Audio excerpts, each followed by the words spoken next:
येणाऱ्यांचे स्वागत करतात ती घराची दारे। आपले घर, बंगला, ऑफिस, फार्म हाऊस यासाठी सुंदर डिझाईन केलेली jumbo French door, safety door आणि तीही 18 गेज GI सेक्शन मटेरियल वापरून आणि 80 मायक्रॉन पावडर कोटिंग केलेली, संपूर्णपणे मेंटेनन्स फ्री, नजर खिळून राहील असे आकर्षक सर्व प्रकारचे डोर्स मिळण्याचे नाशिक मधील एकमेव नाव शिवाय एंटरप्राइजेस।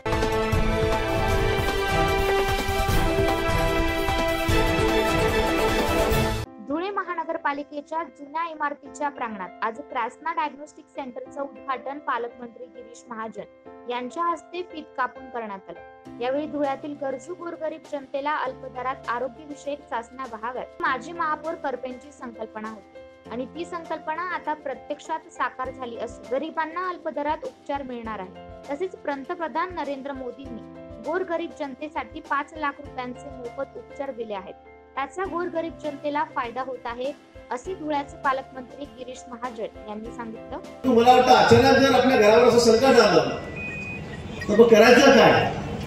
2 लाख, 4 लाख, 5 लाख खर्च करायचा कुठून? तर सर्वसामान्य माणूस आतापर्यंत करू शकत नव्हता, त्याला मरणाशिवाय दुसरा पर्याय नव्हता। आणि म्हणून पंतप्रधानांनी विचार केला आणि त्यांनी सांगितलं की देशामध्ये उपचार व्हावे की त्याच्याजवळ पैसे नाही आणि असा कोणी माणूस मरतोय असं होता कामा नये। आणि म्हणून त्यांनी सगळ्यांचा आपला विमा उतरवलेला आहे, सगळ्यांचा विमा उतरवलेला आहे। आपल्याला तर कार्ड दिलेलं आहे, जवळपास 80 कोटी लोकांच्या घरापर्यंत कार्ड आलेलं आहे, कुटुंबांमध्ये, घरांमध्ये लोकांना।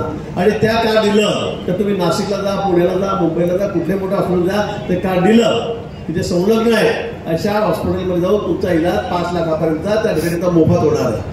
यावेळी मंत्री गिरीश महाजन यांनी स्वातंत्र्य दिनाच्या शुभेच्छा देत गोरगरीब जनतेला अल्पदरात रक्तलघवीसह विविध चाचण्या उपलब्ध व्हाव्यात या हेतूने धुळ्यात अद्ययावत अशी लॅब आणावी अशी प्रदीप करपेंची संकल्पना होती आणि त्यांच्या प्रयत्नाला आज यश आलं असं देखील सांगितलं। Bureau report 9 news Maharashtra.